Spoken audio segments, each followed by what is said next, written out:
Tonight, the President will announce a schedule for withdrawals of U.S. troops from Afghanistan, an engagement that started nearly 10 years ago. 10 years after the Twin Towers fell and the Pentagon was assaulted and heroes in the skies above Pennsylvania prevented the Capitol from being struck, Americans are still battling terrorists around the world, here at home, and in cyberspace. And we're still debating what we need to do to prevent further attacks. With the approach of that 10-year mark and with the removal of Osama bin Laden, it seems to me to be appropriate to try to step back and look at the course of the last decade, analyze whether and how the threat to us and our interests have changed, and thereby try to gain some perspective on where we need to go from here. The subcommittee has assembled a first-rate panel to help guide our inquiry today. Unfortunately, it's also a day in which members and witnesses are being pulled in a variety of directions, and I appreciate very much everybody's flexibility to try to start a little earlier so that hopefully we can have as much opportunity as we can before votes. I do recommend that all of the members and guests read the written testimony submitted by each of the witnesses, but in due course I'm going to ask them to summarize their statements so we can get into questions and discussions in the course of the time we have before us today. So with that, let me yield to Mr. Johnson for the ranking member. Thank you, Chairman Thornberry, for hosting this very timely hearing. And thanks to our panel for joining us. I'm looking forward to your testimony, and I will ask that we reserve the ability of Ranking Member Langevin to make comments when he arrives, and I would ask that his written statement be placed in the record without objection. Without objection, it is so ordered, and I would also ask unanimous consent that other members of the committee be allowed to participate in today's hearing after all subcommittee members have had an opportunity to ask questions. And without objection, they will be recognized at the appropriate time. So again, let me thank our witnesses for being here. We are privileged to have Mr. Brian Michael Jenkins, Senior Advisor, RAND Corporation, Mr. Peter Bergen, who is Director of National Security Studies at New America Foundation and also author of The Longest War, and Dr. Sebastian Gorka, Assistant Professor of Irregular Warfare, National Defense University. So if I could, let me turn to y'all in that order and for the summary of your statement. Chairman Thornberry, Mr. Johnson, members of the committee, thank you for giving me the opportunity to talk to you about this important topic. In my written testimony, I outline al-Qaeda's terrorist campaign since its inception. Let me here just summarize to note that in the past 10 years we have seen al-Qaeda move from large-scale, centrally directed terrorist attacks to increasing emphasis on individual jihad and do-it-yourself terrorism. Now, this is an indication that we have made considerable progress in the past 10 years. Al-Qaeda's operational capabilities have clearly been degraded, but we haven't dented its determination one bit, nor does the death of bin Laden end al-Qaeda's global terrorist campaign. Indeed, the reported elevation of Ayman al-Zawahiri as his successor suggests that bin Laden's focus on attacking the United States will continue after his death. But al-Qaeda today has less capability to mount another attack on the scale of 9/11, although caution is always in order. Small groups can still be lethal. The Arab Spring, in my view, demonstrates the irrelevance of al-Qaeda's ideology. However, al-Qaeda benefits from the current chaos in these countries, and the latest news from Yemen is that there was just a major jailbreak in that country, which resulted in the escape of a number of al-Qaeda in the Arabian Peninsula members. And if these revolutions are crushed or produce no change, then al-Qaeda certainly will find new recruiting space. As I mentioned, al-Qaeda has embraced individual jihadism and do-it-yourself terrorism. This is a change from its initial centralized strategy, and it reflects the organization's current realities. The threat now is much more decentralized, much more diffused, but their objective remains to bankrupt America's already weakened economy with continued, at least low-level attacks. That's going to depend heavily on their ability to recruit homegrown terrorists, but thus far, fortunately, exhortations to join its violent jihad have yielded meager results among American Muslims. I agree that a 10-year time period is an appropriate time for a review. As al-Qaeda has evolved, so must American strategy. Here are some just basic principles. First, al-Qaeda and its affiliates remain the primary target of America's counterterrorist campaign. Although weakened, the jihadist movement still poses a threat. Left unmolested, it will pursue its campaign. War weariness, economic constraints, the death of bin Laden must not be allowed to erode the unprecedented worldwide cooperation among intelligence services and law enforcement organizations that has reduced al-Qaeda's capability to mount large-scale attacks. How things turn out in Afghanistan remains critical to the future trajectory of the conflict, but creating a national army and a national police force in Afghanistan able to effectively secure the country will take longer than the United States is willing to sustain current troop levels. But this is not just about numbers. We really should examine ways we can reconfigure our efforts. The challenge is how to deprive al-Qaeda and its allies of safe havens without the United States having to fix failed states. We may be chasing al-Qaeda for decades. Therefore, what we do at home and abroad must be sustainable. We can't eliminate every vulnerability. Efforts should focus on developing less burdensome ways to maintain current security levels. We should also move toward risk-based security rather than pretending that we can prevent all attacks. And Americans themselves must be realistic about security and stop overreacting to even failed terrorist attempts. The threat of homegrown terrorism is real, but it shouldn't be exaggerated. The tiny turnout of jihadist recruits suggests that America remains a country where immigrants successfully assimilate into the life of our communities. American Muslims are not America's enemies. But domestic intelligence collection and community policing are essential, especially as al-Qaeda places more emphasis on inspiring local volunteers to take action. In sum, we have greatly reduced al-Qaeda's capacity for large-scale attacks, but at great expense. But the campaign led by al-Qaeda may go on for many years. It is time for a fundamental and thoughtful review of our effort. We have gone big. We need to go long. Thank you. Thank you. Mr. Bergen. Thank you, Chairman. Thank you, Chairman Thornberry and Mr. Johnson and other members of the committee. We were asked to look at today's threat and how the threat has changed and what to do about it. So in the 5 minutes I have, I'll try and summarize. I concur with pretty much everything that Mr. Jenkins just said. The threat is much reduced. Al-Qaeda's capability to do a 9/11 style attack on the United States is extremely constrained. The Maxwell School at Syracuse University and New America Foundation looked at 183 jihadist terrorism cases since 9/11, as defined by individuals or groups motivated by anti-American beliefs who are in this country.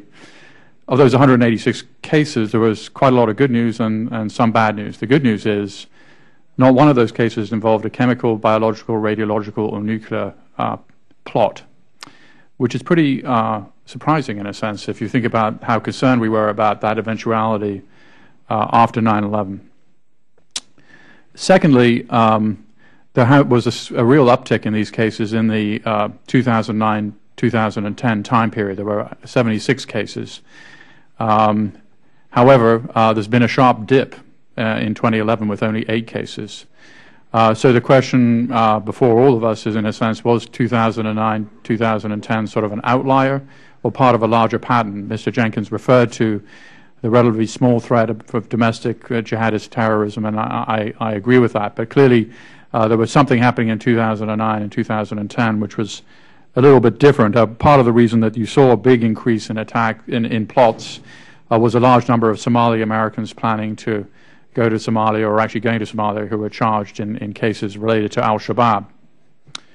Another piece of good news in all this is that of these 186 individuals, only 4 actually carried out any attack, the most famous being, of course, the Fort Hood, Texas attack, which is very familiar to members of this committee, which killed 13 people. There were 3 other attacks which killed 4 people. So since 9/11, only 17 Americans have been killed by jihadist terrorists in the past 10 years. Again, I think that would have been something that would not have been expected if we'd had this conversation a couple of years after the 9/11 attacks.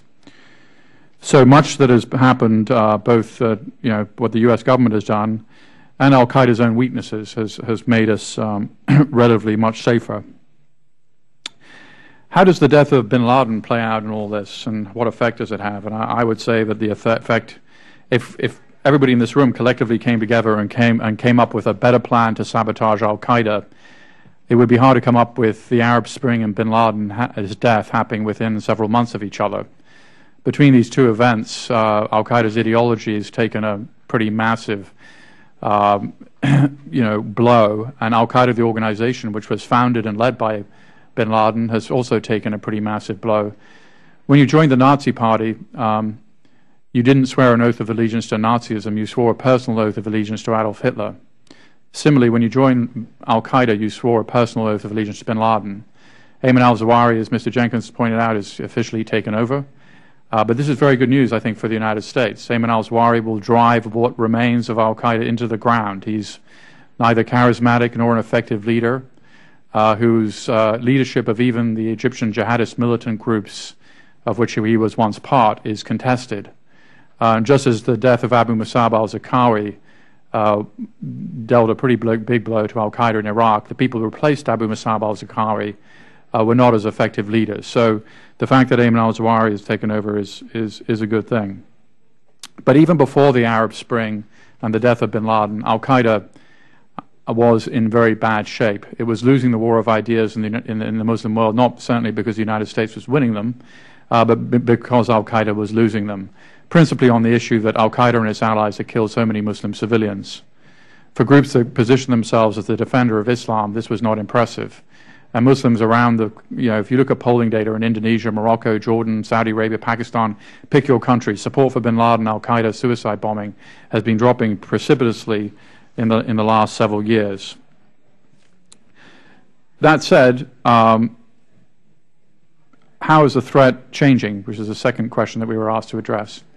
I think one of the most problematic parts of the threat that is changing is al-Qaeda's ability to infect other groups that don't call themselves al-Qaeda with its ideology, particularly in South Asia. To give you 2 obvious examples, the Pakistani Taliban, which was seen as a bunch of sort of provincial country bumpkins, uninterested in anything other than Pakistan, sent suicide bombers to Barcelona in January of 2008, which should have been a canary in the mine, and then, of course, sent a suicide bomber to Times Square in May of 2010. So the Pakistani Taliban now acting in a more al-Qaeda-like manner, a fairly large group of people. Similarly, Lashkar-e-Taiba, the group that focused on India, sought out American and Jewish targets in Mumbai in November of 2008. Again, a rather large group with quasi-governmental support from the Pakistani government. And I think that their change is concerning. And then, of course, the regional affiliates, al-Qaeda in the Arabian Peninsula, with which you're all very familiar, al-Shabaab, al-Qaeda in Iraq, al-Qaeda in the Islamic Maghreb, the fortunes of these groups wax and wane. But one final point I wanted to make before this committee, because it directly affects your interests, is you're going back to that survey of the 183 cases, jihadist terrorism cases. We found that the target of a third of those individuals was U.S. military personnel serving overseas or U.S. military bases. So clearly for individuals motivated by this ideology, the American soldiers and American servicemen and servicewomen involved in up to 5 wars in Muslim countries are very tempting targets for these kinds of groups and individuals. Okay, thank you. I appreciate it. Doctor? Thank you, Chairman Thornberry, Ranking Member Johnson, and the members of the subcommittee for providing me this honor to testify before you on the vital issue of the evolution of the terrorist threat to the United States. I must start with the standard disclaimer that this testimony reflects my views, not necessarily those of the National Defense University, the Department of Defense, or any other organization or agency I'm affiliated with. As you have already noted, Mr. Chairman, we are approaching the 10th anniversary of the September the 11th attacks, which resulted in the longest military campaign the United States has been engaged in since 1776. Despite the mastermind of that attack having been killed by our forces, the war is not over. In my testimony today, I have two core messages. The first is that a decade after the events of September the 11th, America does still not fully understand the nature of the enemy. Secondly, that tactical successes do not necessarily lead to strategic victory. If I may address the second point first, it is clear that the operation in Abbottabad that led to the death of Osama bin Laden will, in decades to come, represent the textbook example of such a covert action on foreign soil. Nevertheless, to quote the quintessential strategist Sun Tzu, tactics without strategy is simply the noise before defeat. This was a tactically supreme operation, but does not necessarily mean we have won a strategic victory. To illustrate this point further, as you are all aware, one of the most popular official documents in the last 10 years was the Field Manual 324 on counterinsurgency, reformed and rewritten under the aegis of General Petraeus. The fact that today, with the success of that counterinsurgency doctrine in Iraq and elsewhere, in Washington, the phrase counterinsurgency strategy is used every day reflects the paucity of understanding of what we are doing. In fact, a cursory internet search with the phrase counterinsurgency strategy will give you 300,000 hits, despite the fact that counterinsurgency always has and always will be a doctrinal approach and never a strategic one. Going on to the question of understanding the nature of the enemy, if I may share a personal anecdote with the members of the subcommittee. Several years into this war, I was asked with a colleague to address a group of assembled special operations officers on the war in hand and how things were going. This was a 3-day event at a relatively high level of 06. On the third day, when I rose to give my remarks, I was forced to tear up my speaking points and inform the officers who really were risking their lives again in this fight against Al-Qaeda that for 2.5 days I had witnessed them debate whether the enemy was an organization, a network of networks, an ideology, or a movement. This lack of clarity amongst our operators, which I have seen amongst other agencies, not just the special forces, is akin to us debating in 1944 what Nazism actually represents and what the Third Reich is. We didn't do it then. Why are we doing it now? The plain matter of the fact, Mr. Chairman and members, is that we have institutionally failed to meet our duty to become well informed on the threat doctrine of our enemy. Without a clear understanding of the enemy threat doctrine, victory is likely impossible. The reasons for this lack of understanding are many, but they are guided also by the belief that the religious character of the enemy's ideology should not be discussed. This is one of the reasons why today, in official circles, we use the phrase violent extremism. The fact is, we are dealing with a hybrid totalitarianism that depends very much on religious ideology to justify its violence.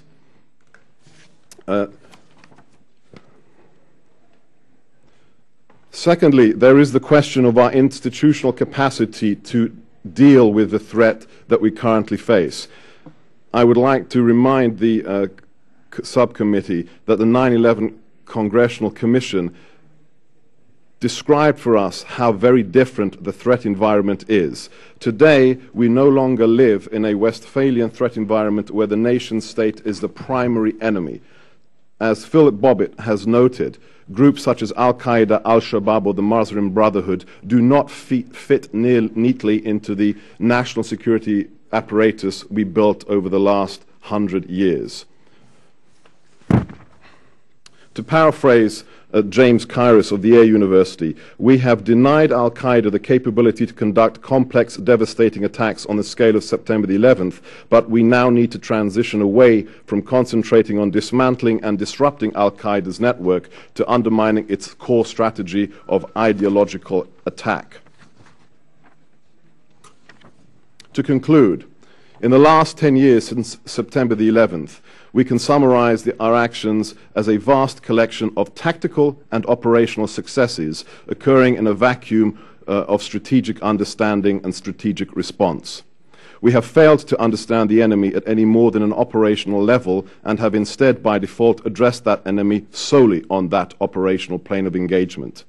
The 10th anniversary of the attacks here in Washington, in New York, and in Pennsylvania afford those of us in the U.S. government who have sworn to uphold and defend the national interests of this greatest of nations a clear opportunity to recognize what we have accomplished and what needs to be reassessed. My wish would be that this hearing mark the beginning of that process, whereby we draw a line under our past efforts and begin anew to recommit ourselves to attacking the deadliest of enemies at the level which it deserves to be, and that must be, of course, the strategic. Osama bin Laden may be dead, but his ideology of global supremacy through religious war is more vibrant and sympathetic to audiences around the world than it was on September the 10th, 2011. Thank you. A little sobering, but thank you.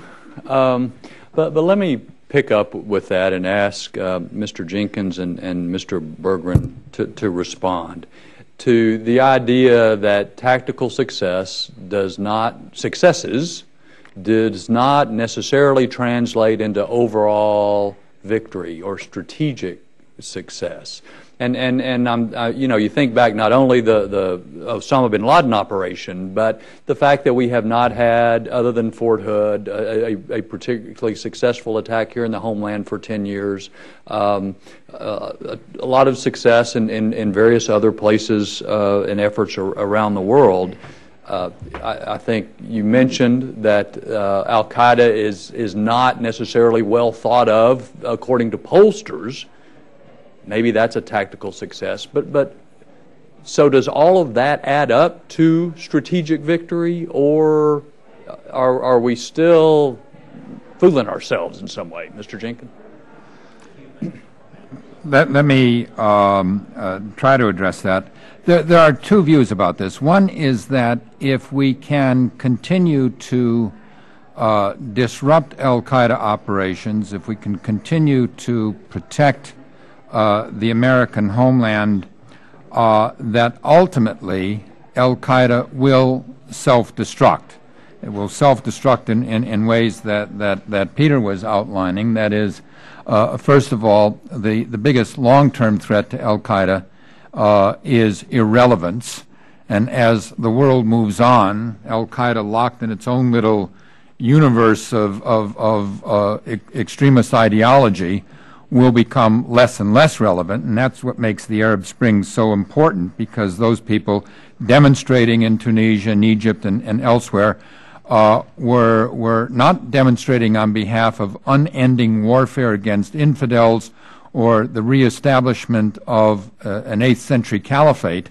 They were demonstrating for greater democracy. They were demonstrating for less corruption, for more opportunity. And that al-Qaeda, with its sole methodology of violence, that simply it will fade, and we should try to contain them as long as possible. Will that suffice in the long run to give us a victory? First of all, problem, we have to put victory in quotes here, because what is victory here? This could go on for many, many, many years, and we're not going to have something that we can call a clear-cut victory, but nonetheless it would be a success. Others believe, and there is a shortcoming here, that while we have, as Dr. Gorka has pointed out, we have pounded on our operational capabilities with some measure of success. We haven't adequately addressed the front end of this, that is, what is the appeal of this ideology? How do they manage to continue to inspire angry young men around the world to join with this? And one of the long-term dangers that we do face here is that the al-Qaeda ideology really transcends to simply becoming a conveyor for individual discontents. That is, anyone who is searching for meaning, unhappy with their condition, whatever, can find legitimatization and direction within this ideology. Now, we could end up dealing with that kind of a diffuse threat for many, many years.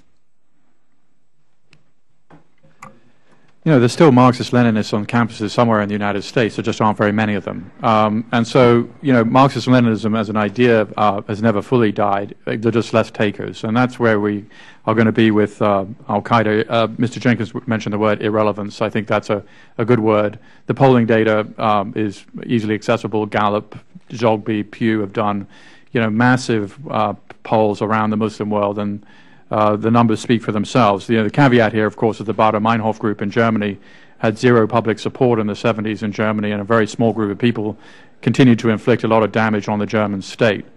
But, you know, I think that they, overall, the chairman mentioned no attacks in the United States.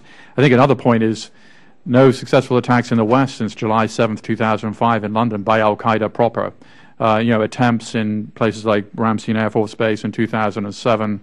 You know, we had the Mumbai-style possibility of Mumbai-style attacks in Europe in the fall of last year, which produced a Europe-wide terror alert by the State Department. But you know, they haven't got one through. They may eventually, by the law of averages, they will. But not only is the ideology in decline, they're operationally not very successful. And one final point, which I think just to kind of underline about the Arab Spring, it's really striking to me that not a single picture of bin Laden has been waved by any of the protesters in Cairo, Benghazi, or anywhere else. Not a single American flag burning, not a single Israeli flag burning. Al-Qaeda's ideas, foot soldiers, and leaders are just simply not part of this conversation. Thank you. I want to come back to some of that, but let me yield to Mr. Johnson for his questions.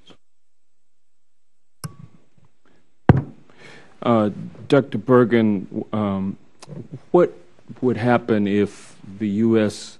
allows the Taliban to take over Afghanistan? We've already run a kind of controlled experiment on that question in Pakistan. So, and very recently, in 2009, the Taliban took over Swat, which was a premier tourist destination in Pakistan in the north. They beheaded the policemen, they burnt down the girls' schools, and they inflicted a reign of terror on the population. They did exactly the same thing in Waziristan in 2005 and 2006 in the tribal regions of Pakistan. So if the Taliban took over, I'm not in Afghanistan either partially or fully. They can't take over fully, but even partially, you know, they've had a long time to reject al-Qaeda and all its works, and they've never done that. And with the death of bin Laden, we're now 7 weeks after the death of bin Laden, this was a perfect opportunity for the Taliban to say, hey, you know, our deal was with bin Laden, not al-Qaeda. We reject al-Qaeda. They haven't done it. In fact, quite the reverse. They've said they're going to take revenge for bin Laden's death. So I'm quite skeptical of the notion that the Taliban is a bunch of Henry Kissingers in waiting who are just going to suddenly become rational actors. And, you know, they have never said what kind of society they envisage for Afghanistan. Their view on democracy, elections, or women, or working, or girls in school. I think we know what their real views are, but they've been very silent on what they plan to do. And it's very striking to me that in this country, liberals who are very much up in arms about the kind of behavior of the Taliban before 9/11 have been strikingly silent on the issue of what the Taliban coming back to power in some shape or form in Afghanistan would mean for the women of Afghanistan and the girls. Is it likely that the Taliban would take over if the U.S. Withdraws too quickly from Afghanistan? I don't think they can take over, sir, because But certainly if our withdrawal was too precipitate, they can take over large chunks of the south and the east, not because they're so strong, but because the Afghan government and the Afghan National Army, which Mr. Jenkins referred to, are still relatively weak. Well, if they did take over those sections, would those sections become a safe haven or a place where jihadists and other terrorists could find sanctuary? In my view, yes, because again, we've run a controlled experiment on this question. When al-Qaeda and other groups allied to it were fleeing Afghanistan, where did they end up? In Taliban-controlled Pakistan. All right. Do either one of you gentlemen want to add anything or to what Dr. Bergen has said? Let me just add that I do agree that a precipitate withdrawal, too rapid withdrawal from Afghanistan could, in fact, lead not to a direct Taliban takeover, because they would still be vulnerable there, but it could it could give space to al-Qaeda, space to the jihadists. Moreover, it would be that combined with the very turbulent situation we already see in the adjacent areas of Pakistan, that would become an area of a source of trouble again for the rest of the world. If I may, on the point of the ideology behind al-Qaeda and whether or not bin Laden's death will affect the spread of it further. The fact is, what we see in the evolution of al-Qaeda is a paradoxical evolution. We really have made it impossible for it to execute large-scale mass casualty attacks on the soil of the United States. That is correct. But while we have been successful in shrinking its capacity operationally, its influence ideologically has increased. This is something that is recognized across the intelligence community and elsewhere. The fact is, whether bin Laden is dead or not, whether or not Ayman al-Zawahri is a charismatic individual, the brand of Salafi jihadism that they represented or propagated is still very popular. There is no alternative that is taking on this ideology. Yes, the Arab Spring is to be welcomed, but we must remember one very, very daunting fact. Everybody that the Arab Spring targeted, whether it was Mubarak, whether it is Saleh, whether it is even the King of Jordan who is being pressurized, all these individuals are inimical to al-Qaeda, are enemies to Salafi jihadists. So just because we have people who look to be interested in establishing democracies doesn't mean that the Salafi jihadists are actually very, very happy to see what they saw as secular dictators removed or puppets of the West removed. Thank you. I yield back. Thank you. Ms. Davis? Thank you, Mr. Chairman. You have a great panel. I'm sorry I just missed it. We're all doing about double and triple duty here today. But I wanted to try and focus a little bit more on, we have this discussion, anti-insurgency, anti-terrorism. I don't think you addressed this already. If I'm in the light of terrorist threats, I mean, I've always thought that the two essentially worked hand in hand. You know, that's difficult to separate them. Certainly exactly you can't separate them, but even as we talk about them and the need to get information and be able to do targeting, could you address that and how it's perceived, do you think, by al-Qaeda and where, you know, where these efforts fit in? Does a threat of more drone attacks, for example, does that do anything different than the fact that you're actually working in villages and using persuasion and more grassroots, if you will, work is a greater threat? Where do you see this? I think we get wrapped around some of these doctrinal issues a bit too much and try to make these precise distinctions. I mean, if we were talking about, as Mr. Bergen mentioned, you know, the Red Army faction in Germany There we're talking about a pure counter-terrorist strategy. We're talking about law enforcement and things like that. If we were talking about, say, something in Central America or Latin America in the 1960s, we would be talking about a pure counterinsurgency strategy. In the situation we face today, they are obviously mixed together. And therefore, the means that we employ in dealing with this worldwide have to be tailored to the specific situations. In Afghanistan, we are dealing with an insurgency situation, but we are also going after the terrorists directly with the drone strikes. In other parts of the world, we are relying on intelligence and law enforcement and diplomacy to arrest and bring to justice individual members. Now, that's not counterinsurgency. That would be more counter-terrorist. So depending on the situation and the terrain, we have mixtures of both, and we have to orchestrate all of those instruments: law enforcement, intelligence, diplomacy, counterinsurgency tactics, counter-terrorist measures, military force, everything, as it is appropriate to the specific situation. And that's going to be different in Yemen from what it is in Somalia, from what it is in Algeria, from what it is in Afghanistan. Mr. Jenkins is absolutely right. Both of these can have applicability. Counterterrorism is primarily a tool that is used to attack a network or an organization.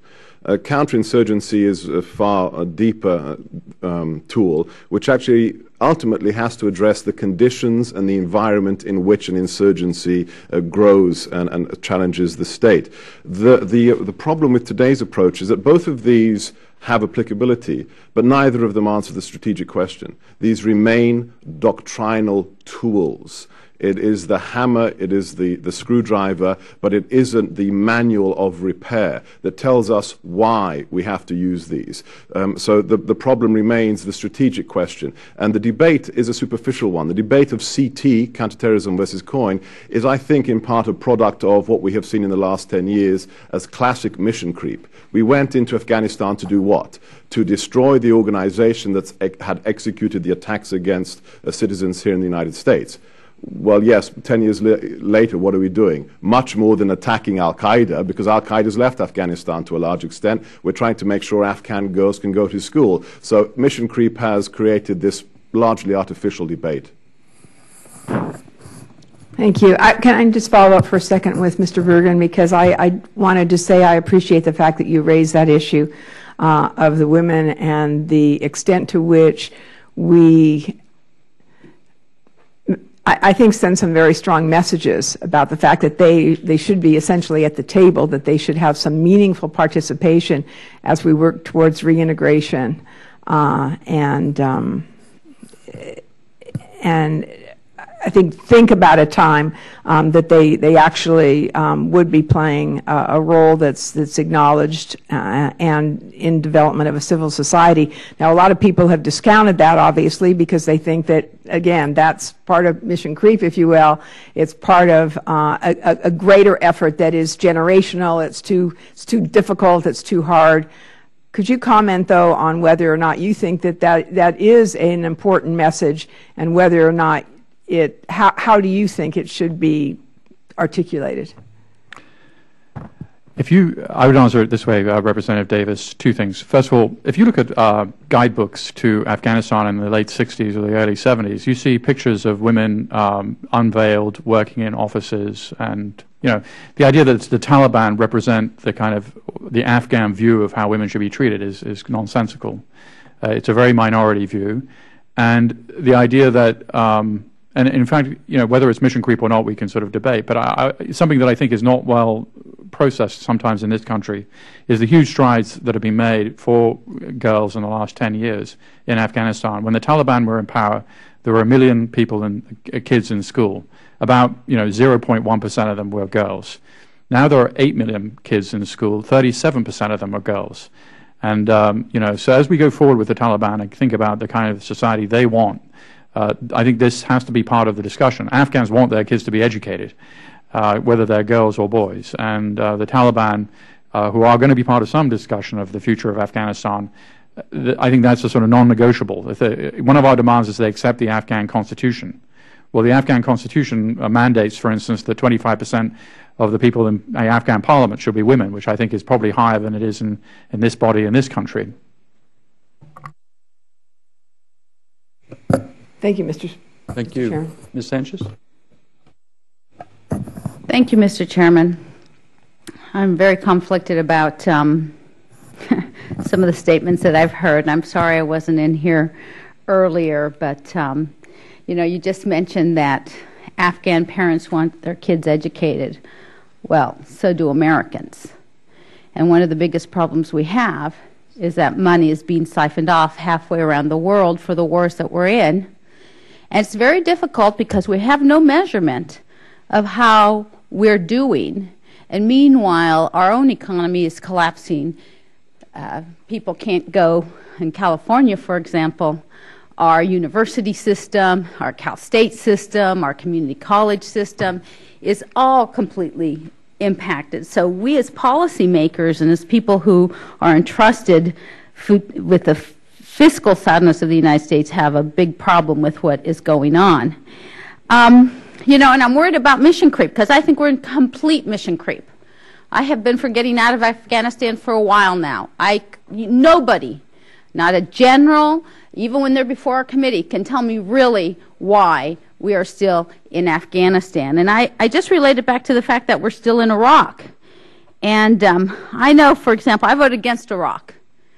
And I've sat on this committee for 15 years on the military committee. So it's not like I'm afraid of the military. I'm afraid of the power we have. We have incredible power, but, you know, we have the best equipped, best trained, best educated military that the world has ever seen. But it's still a limited resource. And, you know, with Iraq, first it was about WMD and nuke terror. Then it was about the democratic transformation of the Middle East. Then it was about the freedom of the Iraqi people. Then it was about fighting al-Qaeda over there instead of over here. Then it was about preventing a regional war. Then it was about preventing a genocidal civil war. Then it was about the price of gas in the United States. It kept changing on us, and we're still there. So I'm looking at Afghanistan, and I'm wondering, why are we still there? And for someone to say this is about fighting al-Qaeda there, and this gentleman just said, you know, couldn't possibly be because there's so few there, and there are other ways to take care of those people other than having a conventional size army sitting there. I can't still disagree, and I disagreed from the beginning with our president about sending this surge over there, mostly because of the types of things I heard out of the parliamentarians and Karzai when I go and visit. So my question to you guys is, with respect to al-Qaeda, why are we still in Afghanistan, in your opinion? I think exactly for the reasons you just mentioned.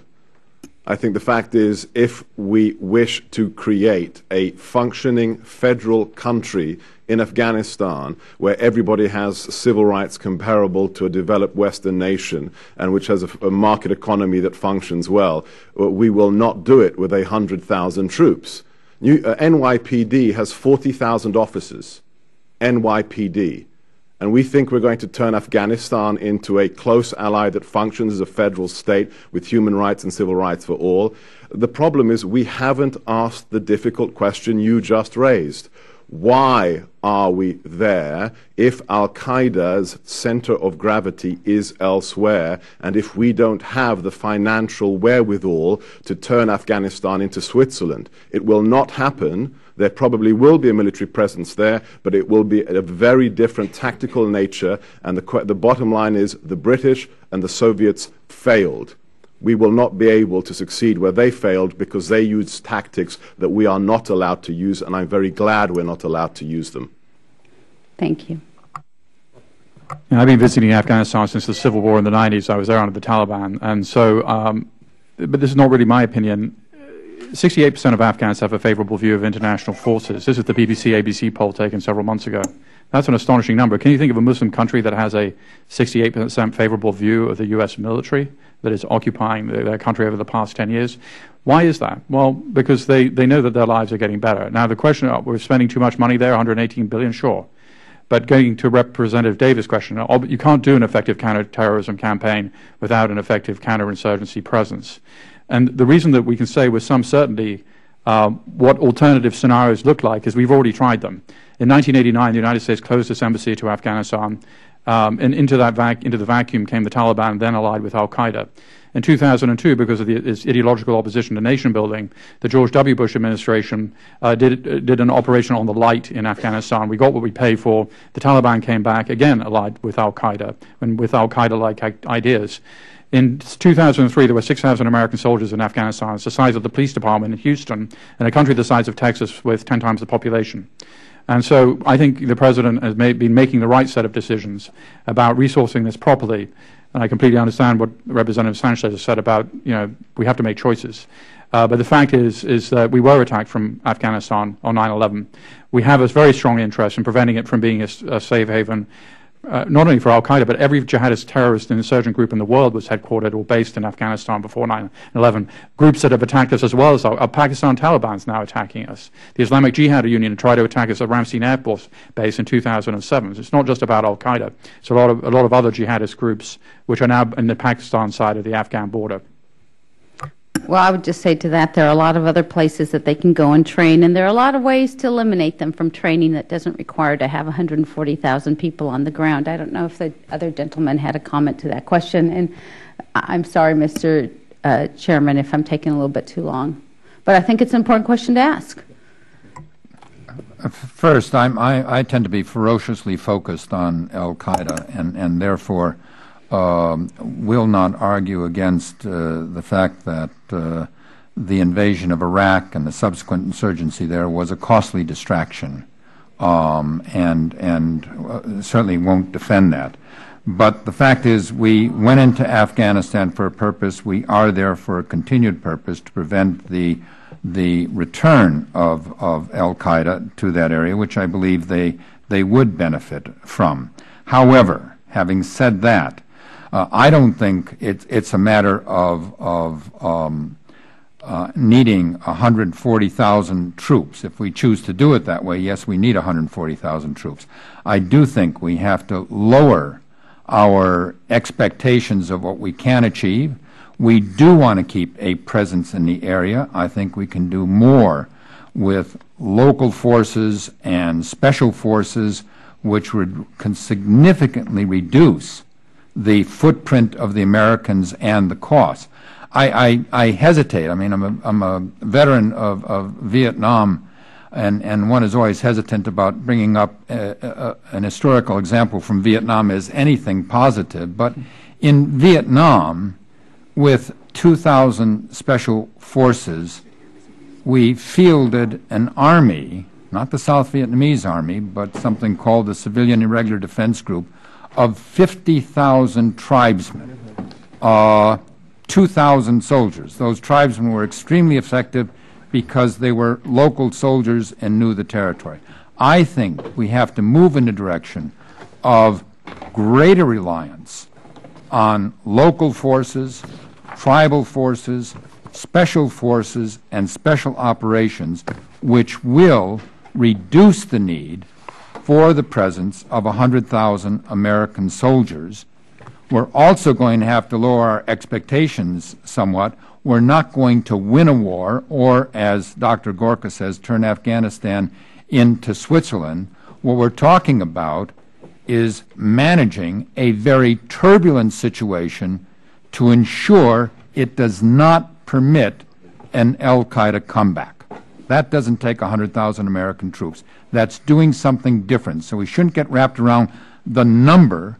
We should think about how we configure our forces to achieve our long-term goals, doing something that is sustainable. What we have now is not sustainable. Thank you, Mr. Jenkins, and thank you for the indulgence, Mr. Chairman. I appreciate the gentlelady's questions. Let me turn back to a couple of issues that have come up that I want to ask y'all a little more about. One is the Arab Spring.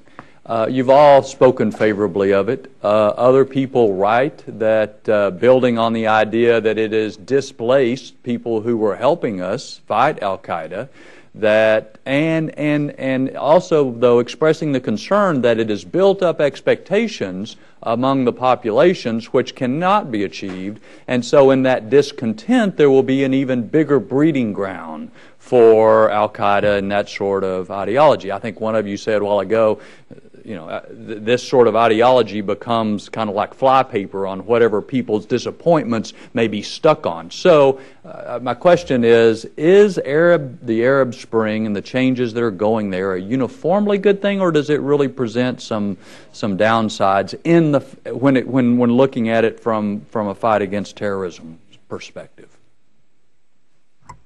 There are both upsides and downsides. On the one hand, this is a positive development.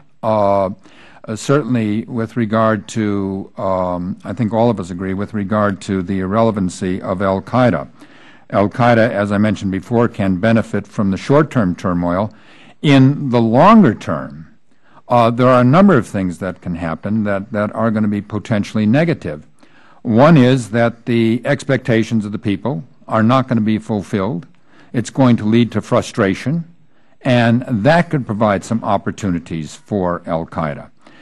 It is also likely that whatever new governments emerge in these countries, counterterrorism is not going to be at the top of their agenda, and therefore it can't be the single currency with which we interact. So our diplomacy in these places is going to have to be very adept at addressing the needs of these new governments, and hopefully more democratic governments, less autocratic than they have been, and at the same time not simply gauging them solely on their performance of where they put counterterrorism on their agenda. They're going to have other political and economic issues to address, and we ought to be able to help them address those.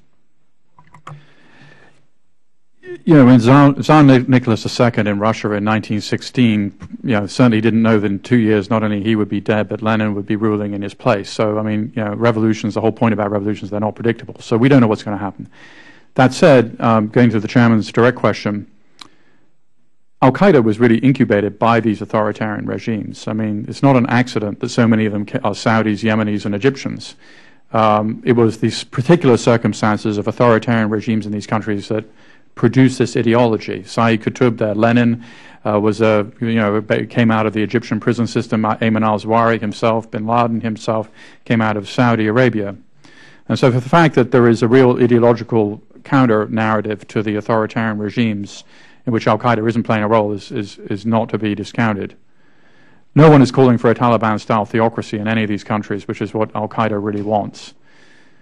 That said, there are opportunities. The most obvious one is in southern Yemen, which, if you were to think about a country which looks most like pre-9/11 Afghanistan, southern Yemen would be that place. And already al-Qaeda's taken control of a town. So they will opportunistically try and take control of places they can. But in the long term, this is very, very bad for them.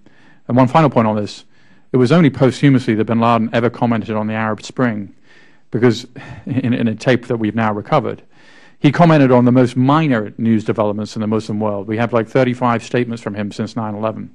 And he didn't comment because it was very hard for him to know what to say about this thing which was happening without him, his foot soldiers, or his ideas as being part of the whole event. Mr. Bergen is absolutely correct that revolutions can go either way. We can have the revolution in 1917 create the greatest threat to Western civilization for the next 70 years, or we can have the revolution of 1776 create the greatest tribute to liberty and democracy that there ever has been. So the evidence is out right now, but the question is, what does the direction of a revolution depend upon? Two things. It depends upon the conditions and the building blocks in the country where the revolution occurs, and secondly, the ideology of that elite which drives events after the violence has occurred. Now, in the countries of North Africa and the Middle East, what we have conditions which are not favorable to the establishment of well-functioning democracies because we don't have civil society there. It has to be built. I spent 15 years of my life in a post-dictatorial country, and I have seen that no matter how nice the constitution, how many political parties are, how many private media franchises exist, if the political culture of democracy isn't there, these are all window dressing. Secondly is the question of ideology. The problem with the events of the Arab Spring is that there may be a temporary vast swell of rejection of dictatorial regimes or quasi-authoritarian regimes. But what's the alternative? Democracy is not a shake and bake effort. And unfortunately, in countries such as Egypt, there is only one organized alternative to the dictatorship. And that is an organization that since 1928 has a game plan, that has a playbook, and that is the Muslim Brotherhood. And the Muslim Brotherhood is a very famous saying, one man, one vote, once. If that is the only tangible, well thought out ideology in this country, then we may have problems in the future. Thank you all. I yield to Mr. Langevin. Thank you, Mr. Chairman. I want to thank our panel for being here today and apologize that I wasn't here at the beginning of the hearing. I was with Director Panetta at his farewell meeting before the Intelligence Committee. So I appreciate your being here today, and if some of my questions had been asked, again, I apologize in advance. But if we could, just turning to the wave of revolution that's sweeping across the Middle East, considering the current and future transnational terrorist threats, is there a particular region that's more problematic than others? Indonesia, South America, the Middle East, Africa. What basically also are has the effect of the Arab Spring had on our counterterrorism efforts? So those two areas, those two questions. If I understand the question correctly, Mr. Langevin, the areas that are of greatest concern, most problematic, is the focus.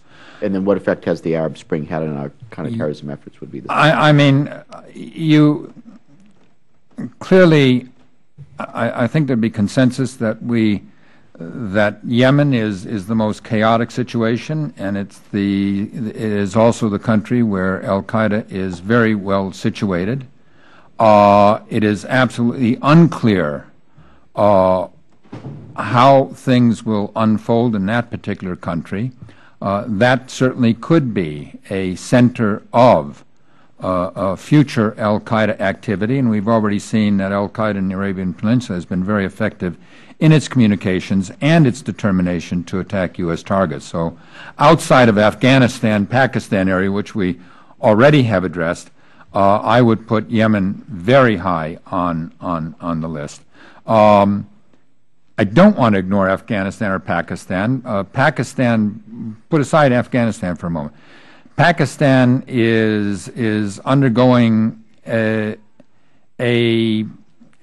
slow radicalization process.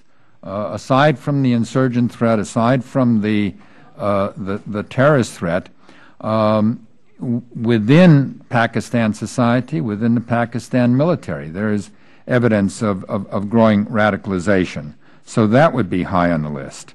Among the countries of North Africa and the Middle East, Libya, again, chaotic situation there. Hard to see what the outcome would be. The fighting there could persist for a long period of time, and it is not clear in that case whether or not Al-Qaeda could find some type of foothold there.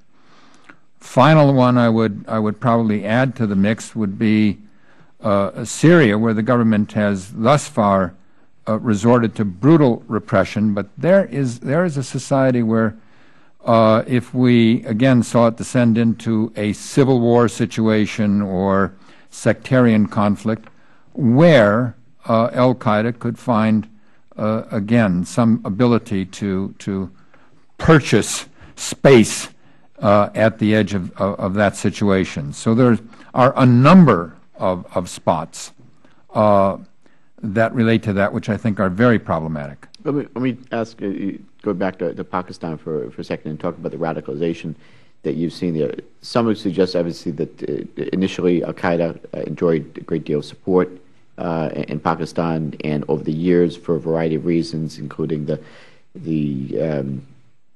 trouble that al-Qaeda has brought to Pakistan, that support had dwindled, and now you seem to be saying that that maybe radicalization, maybe support for al-Qaeda is increasing. Is that the case, and does that threaten the current? To what degree does it threaten the current government in Pakistan?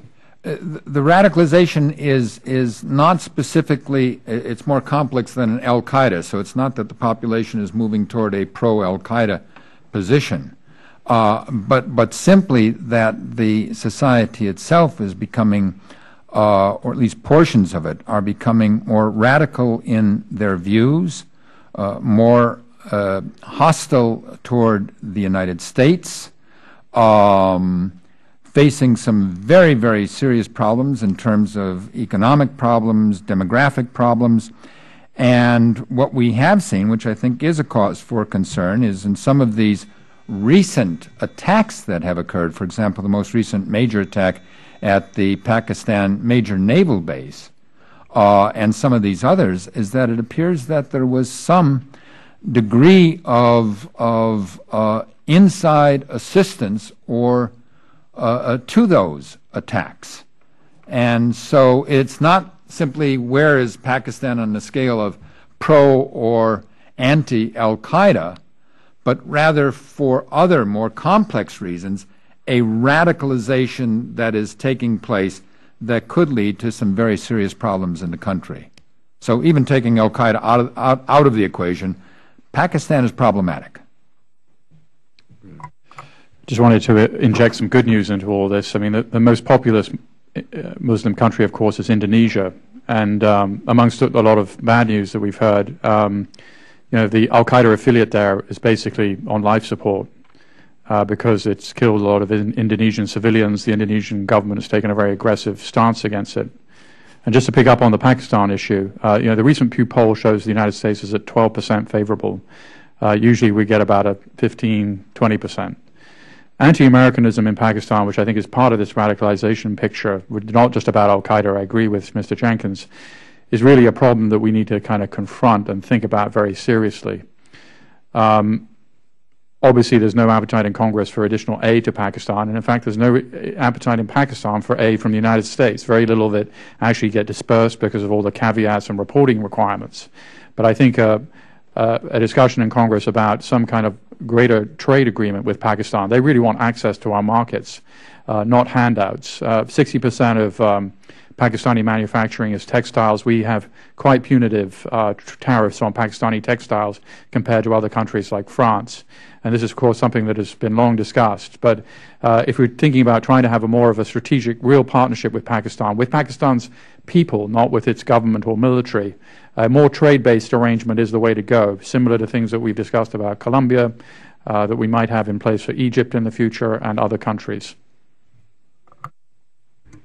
I would agree with Mr. Jenkins that despite whatever is happening in the Arab Spring events, that Pakistan remains of primary concern for the reasons he noted. But if we look solely to the Middle East, then it is Egypt, I think, that perhaps is the most potentially deleterious to U.S. national interests. If the actions of the Military Council could still make moves for the Muslim Brotherhood easier, such as an early election, such as amendments to the Constitution, with the history that Egypt has for being as Mr. Bergen mentioned, the hotbed of al-Qaeda ideology in recent years, then that would be the country I would look at most closely. On a technical issue, when it comes to polling data, one has to be incredibly cautious with any polling data executed in Muslim or Arab nations. These are not as reliable as polling data in other countries.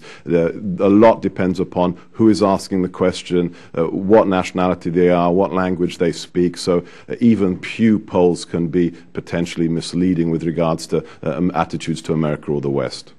Thank you. My time's expired, but if you could get back to us for the record on the second half of my question, what effect does the Arab Spring had on our counterterrorism efforts, I would appreciate that. And we had some other discussion on that too, so I appreciate altogether. I think it is an important question. Mr. Brown, you have other questions? I'm sorry, Mr. Johnson, do you have other questions? Yes, I would. Quickly, if I could get into this issue of Pakistan, how important is Pakistan to our decision-making when it comes to withdrawal from Afghanistan, and why?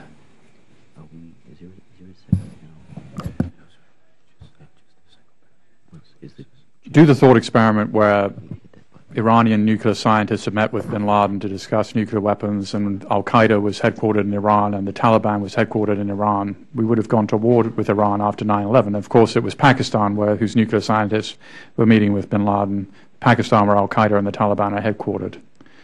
So Pakistan is just absolutely essential to this whole discussion. We can't invade Pakistan. They have nuclear weapons and 500,000 soldiers.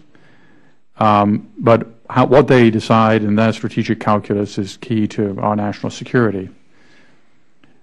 And I think it's important to just to put yourselves in their shoes for a minute. They've lost 3,000 soldiers in the fight against the Taliban, which is more than the United States and NATO combined have done in Afghanistan. And so they feel that they've done quite a lot, and certainly they've done serious military operations in southern Waziristan and SWAT. The question is, what more are they going to do? They're quite tired of being told by us, you need to do more. And that's why I think, this issue of anti-Americanism and strategic partnership with them, a real strategic partnership, is important. Because, whether accepting Dr. Gorka's caveat about polling, the fact is that Pakistan is probably one of the most anti-American countries in the world, and that does not help us.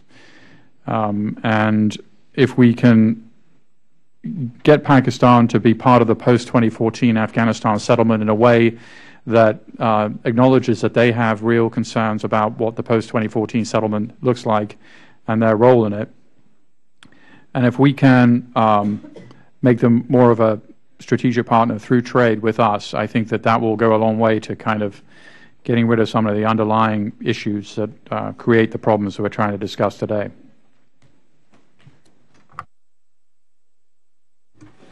Pakistan remains absolutely central to this for all the reasons that have already been noted. But I think the most important one is that at the moment it is a country that simply has one functioning government element, and that is the military, a military which now is either seen to be incompetent or complicit with al-Qaeda. So the fact that al-Qaeda's center of gravity has shifted there is also makes it a vital theater of operations. But one thing we have to remember is, and this came out in an inference in an earlier discussion, it's not just al-Qaeda. Pakistan is now the breeding ground for general Salafi jihadist movements, be they ones connected to the government, such as Lashkar-e-Taiba or other organizations. So as we look ahead, Pakistan may indeed be much more important than Afghanistan in the fight against religiously fueled Islamic extremism. If I can just add a note by way of a paradox here, while Pakistanis may be increasingly anti-American, and while certainly the Pakistani government is increasingly opposed to U.S.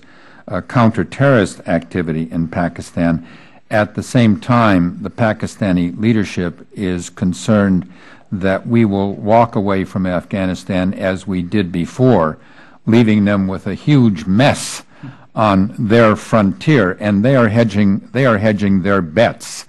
So on the one hand, while they dislike our activities, on the other hand, they worry about what will happen if we precipitously depart and leave them to deal with a chaotic situation in Afghanistan, which certainly has already spilled over onto their borders. And that's the problem we have with Pakistan, that we have a country that is driven by a number of existential fears. I mean, they fear the Indians, they fear our friendship with India, they worry that the United States is a threat to their national security, They worry that there will be a chaos in Afghanistan which will affect them.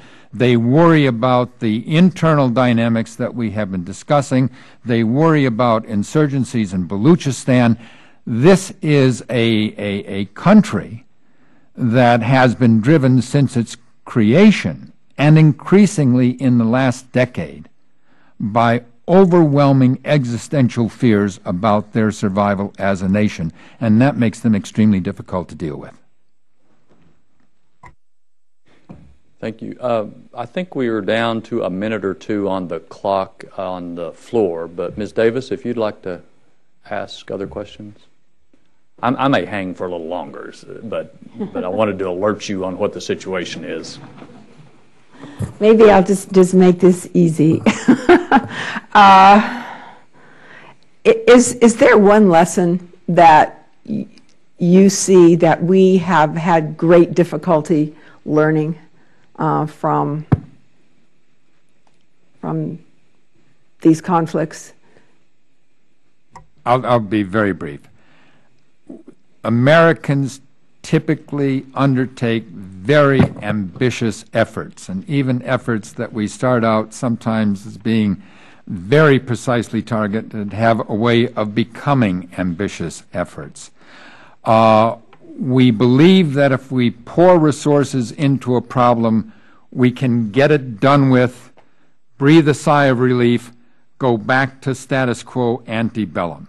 We don't get that here, and therefore coming back to probably the essential point I would make is what Americans have to learn how to do is to really learn how to last for the long haul, because the long haul in this particular situation is a given, and we're going to have to adjust our resources and our objectives to something that we can sustain. You know, I think there's a lot of good news in the last 10 years. The United States is a learning organization, sort of country, and the people in it, they learn from their mistakes. So we made a set of mistakes in Iraq, which we then a lot of good decisions were then made. Similarly in Afghanistan, we're kind of making the right set of decisions. And Winston Churchill's famous line, "The Americans will always do the right thing after they exhausted every other possibility," and I think that is the case. And the point is, the enemy is actually not like that. So Al Qaeda doesn't learn from its mistakes. It made a huge strategic error of attacking us on 9/11, which didn't get its strategic aim of regime change in the Middle East and Taliban-style theocracies. It also destroyed Al Qaeda, the organization, more or less. The base in Arabic lost its base in Afghanistan. And they continued to regard us as the main enemy. And a rational actor would say, hey, attacking the United States was really actually a very bad idea. Let's just go back to do things more doable, sort of trying to create a Taliban-style theocracy in Egypt or something like that. But they're not going to do that. So the good news is that we have learned from our mistakes over time, and the Al-Qaeda hasn't. And that means that inevitably they're going to, they're small men on the wrong side of history, as President Obama referred to them. And history just really sped up for them with the death of bin Laden and the Arab Spring. Thank you for your very pointed question. As a foreigner working for the U.S. government, I realized something very quickly as a problem in the last 10 years, and that is the focus on the kinetic. The United States national security establishment, for obvious reasons, focuses on the violent aspects of this war, whether it is 2 towers of flame crashing to the ground, whether it is IEDs or snipers. It focuses on the obvious.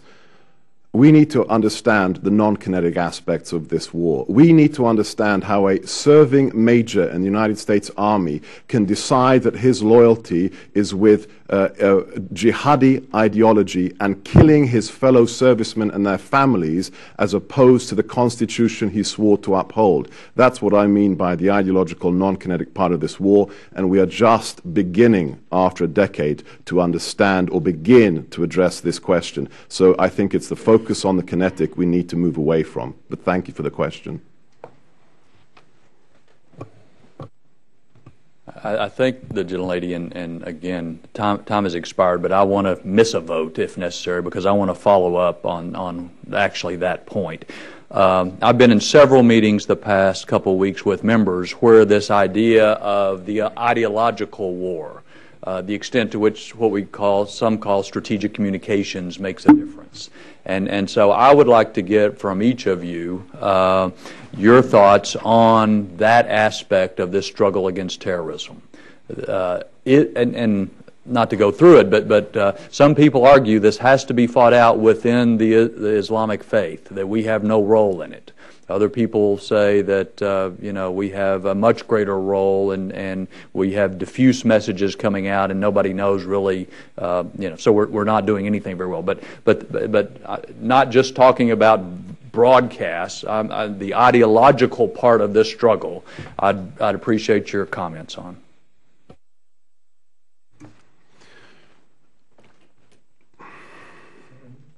Yeah, go. I was going to, but go ahead. No, go ahead. There's going to be two views on this, and this is really a bit of a difference of views on this. One is a view that, look, terrorists themselves do have tactical successes. 9/11 was a tactical success. These other terrorist attacks were tactical successes, operational successes. But as I think we all agree that the attack of 9/11 backfired for al-Qaeda and created consequences that it didn't expect, and that al-Qaeda's wanton slaughter of fellow Muslims has backfired on it, and that therefore what terrorists cannot do is translate their tactical successes into strategic successes. And this is the inherent limitations of terrorism as a strategy. And therefore, the consequence for us is that if we maintain our capability to blunt them operationally, and in the process hold on to our values, that ultimately our institutions and our values will triumph over this. So it's not that we have to intervene directly to counter their message. Now, that doesn't negate tactical psychological operations in doing other things to create difficulties. What it does require, however, is a continued adherence to and projection of American values. Now, we did this during the Cold War, and we devoted a lot more resources to it than we do today. The issue there was, we had libraries where people could, in quiet, read about Thomas Jefferson and things of this sort, and it had great impact. It was useful stuff. The other view is that we have to intervene more actively to directly take on the jihadist ideology. I'm not so certain about that. First of all, the problem we have is that with the massive amount of communications going on in the world, and the United States being a media-drenched society and indeed a source of a huge export of various things in communications, good and bad, that to try to craft a specific counter-jihadist message in this is, first of all, going to be lost in the noise, and second of all, is intervening in an area where we don't really have the credentials to do so, and therefore we might instead take a very cautious approach and say, we are Americans, this is what we believe, we will stop terrorist attacks, and within the Muslim community, they have to deal with al-Qaeda themselves. Now, I realize limitations of polling, but I think Peter Bergen's polls will also show that within the Muslim community worldwide and in the United States, even those who may be deeply resentful of certain aspects of U.S. foreign policy at the same time think al-Qaeda and its leaders are a bunch of crackpots. So there isn't that kind of widespread support. They're not getting traction. And they placed a great deal of emphasis on this internet campaign to recruit a lot more retail outlets in the form of websites, American-born salesmen like Gadan and Alaki and Hamami, but they're not selling a lot of cars, and that's important. And following up on what Mr. Jenkins said, yeah, the ideology is sort of imploding around the Muslim world. And for the United States to engage in the debate, there are two problems, really. One is the lack of knowledge problem. We're not Islamic scholars. Two, the kiss of death problem, which is anything associated, particularly with the United States government, is problematic. Which is not to say that you can't say certain things. And I think there's one area where we can just hammer away in the kind of ideological struggle, which is on the issue of killing Muslim civilians. It's a tough one sometimes because we're killing Muslim civilians in Afghanistan, although that number is going down pretty substantially. But this is really their Achilles heel. And I remember the first time the U.S. government, as one, really reacted. It was during the Bush administration when, you may recall, two women, one with mental problems, went into the central market in Baghdad, killed 100 people in a suicide attack.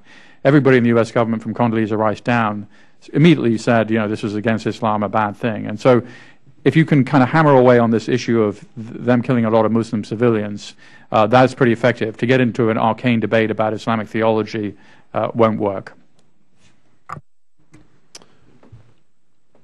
The attacks of September 11th may have backfired for al-Qaeda, but not for al-Qaeda's ideology.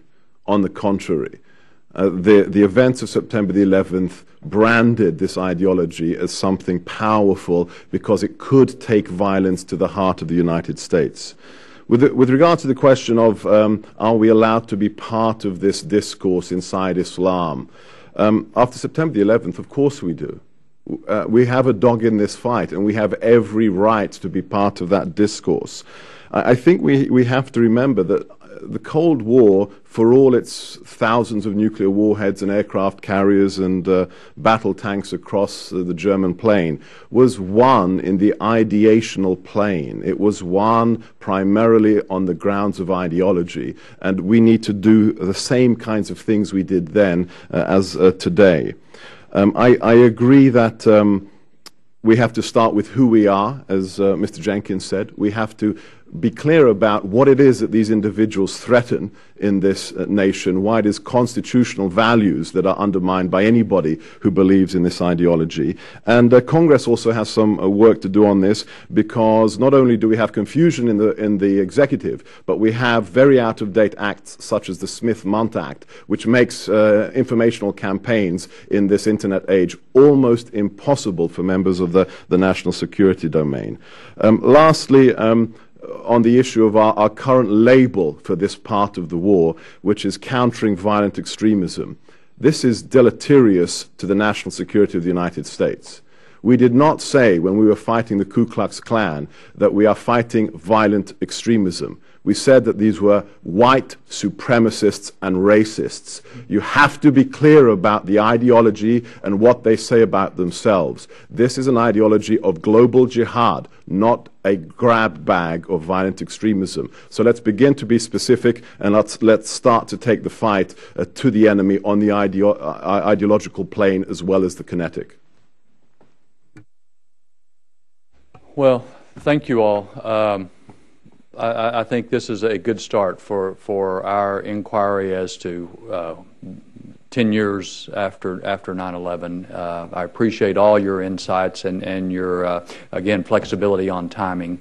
And we will have future hearings to explore these ideas further. But again, thank you all. With that, the hearing stands adjourned.